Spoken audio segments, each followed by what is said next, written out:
All right, over the last few days, I've been using a new camera, and this is the old camera I was using. It's a Samsung HD. It's an R10 model. It has an angled lens, which means when you hold it, you have to hold it at an angle, and instead of shooting straight forward, it shoots at an angle. Real convenient camera. Battery pack is easily accessible. You got a slot here for an SD card. I had a 16 gig in there. This is the battery. I can't remember how. Oh, there we go. It's just a small battery, but that battery lasts forever. I really like the camera. I have no complaints against it. It's just this one started getting really loose in places. Like the viewer is really loose, and I'm just afraid the more I open it and close it, the looser it'll get. And that scares me just a little bit, because if this goes, I can't use the camera. So, the nice thing about it is it has a nice big screen. I'll show you the screen. I'll just turn it on again.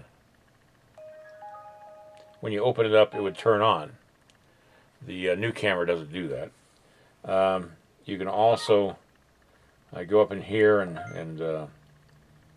do things by just touching the screen. I really like that convenience because it really makes it nice. It has a menu thing, but you can change the EV real quickly, or the lighting. You can also hit the backlight, or you can even change your resolution from 1080 down to let's see what's the lowest. 480 by 60p. Anyway, it's a great camera. I'll keep this in reserve, but I just had to get me something that's going to be reliable, and I don't have to worry about the screen falling off. Another problem was the shoe that you put the camera onto the tripod was getting loose too, and I took it to a camera shop to see if they could fix it. And they said basically that it's inaccessible. You can't get into the camera. And I mean, this thing was just flopping around. So I decided to get me a new camera. The camera I purchased is a Canon VIXIA. That's okay, whatever. VIXIA HF R10. It comes in this box. It comes with several items, some of which are of course, the rechargeable cord, because the camera has rechargeable batteries in it, and it's power cord, which is really nice. That's why I never mess with cameras that are just photo cameras first and video cameras second, because you can plug them in, but you have to buy a special cord for it. And I'd rather work with a real video camera. Let's see if I can find the other item. It goes with this. It comes with a cord that you hook up to your computer, and you can download your videos directly from your camera into your computer, your pooter. And the weird thing about it is most cameras will run off their battery if it's well charged, and you should know if it's charged enough to download anything off it. But this camera won't let you do that. You have to plug in the power cord into the camera, as well as this thing, to get them to download onto your computer. If you don't have your power hooked up, it'll tell you to shut it off and plug it in. So that's one feature I'm not really happy about, but that's okay. I can work around that. This is the camera itself. It's a compact little camera.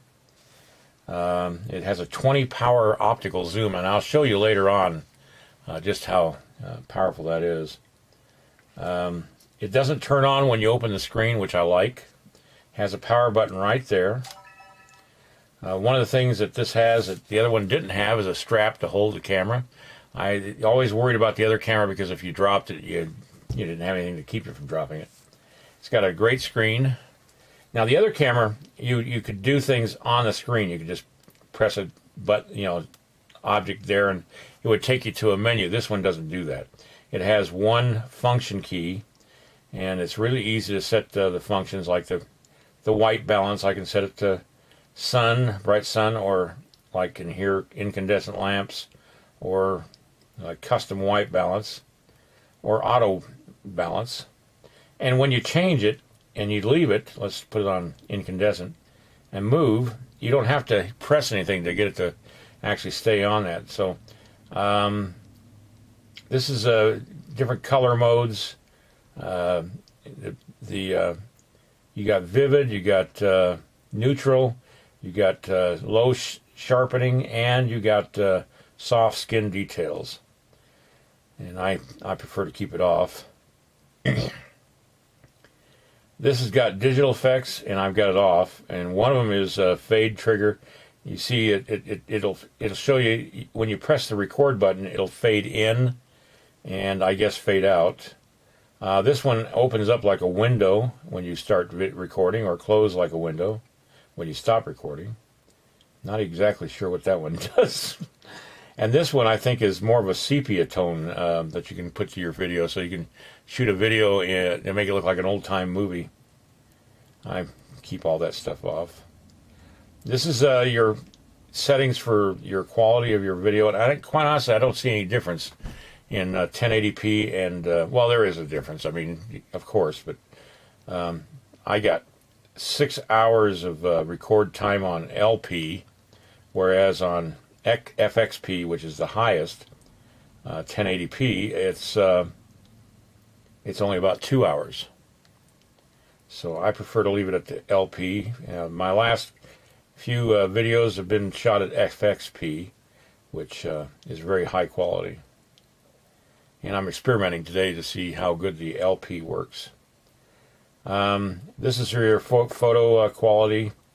The highest quality, 1920 by 1080.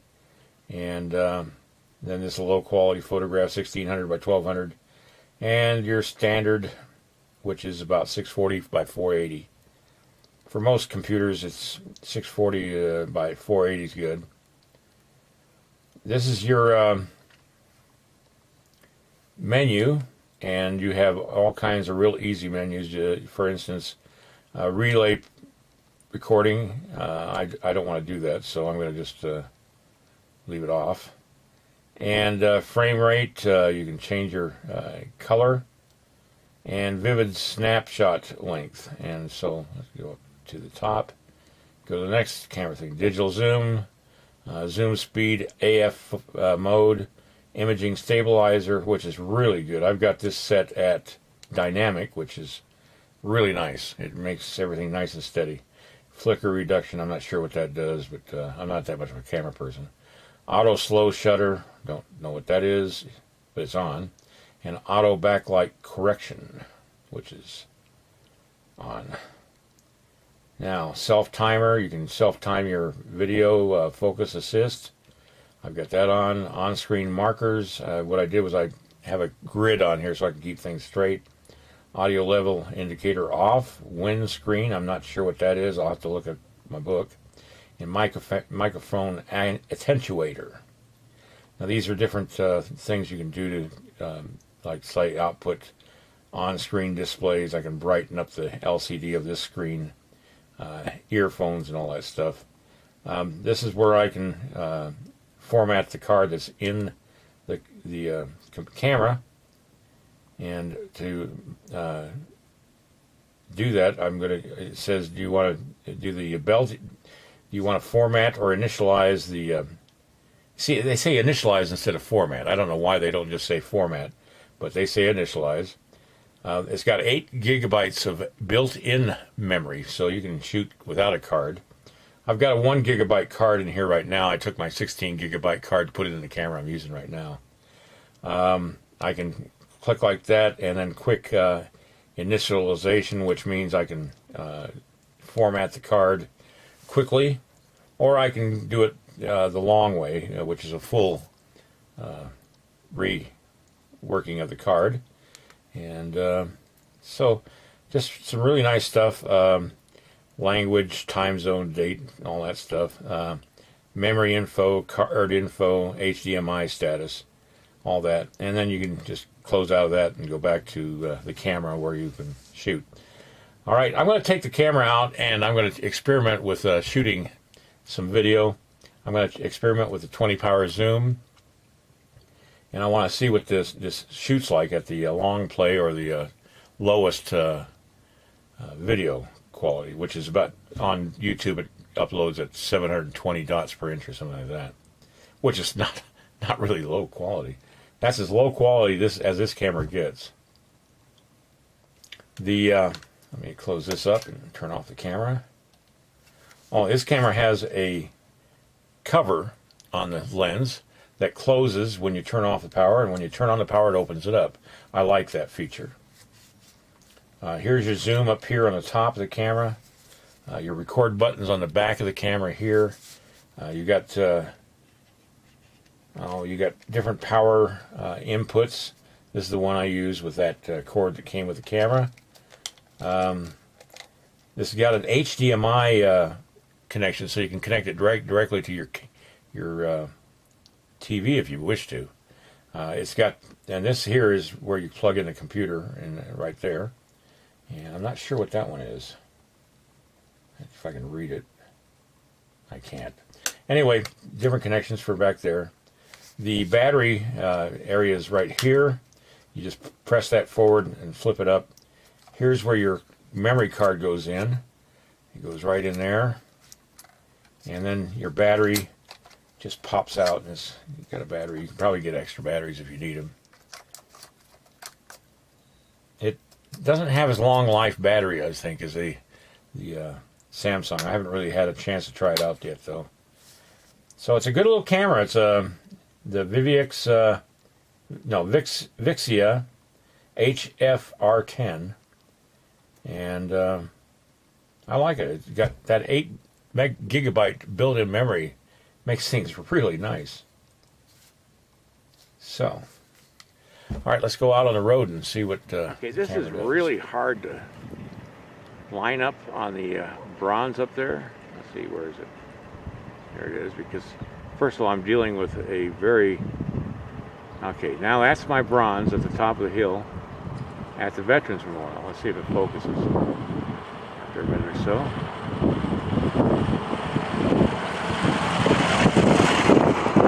That's not even full focus, I mean full zoom. That's about 20 power zoom. Now to show you, just that's backed off a little bit. That's up on the top of the hill. That's my bronze of the cowboy that's looking up at the flag at the Veterans Memorial. Now let's back it off all the way. You can get an idea just how far away that is. That's pretty amazing zoom on this camera. I'm not sure how focused it was, but I'll find out when I get back to the house and put it on my computer. All right, that's going to end the experiment for today, and I kind of like this camera.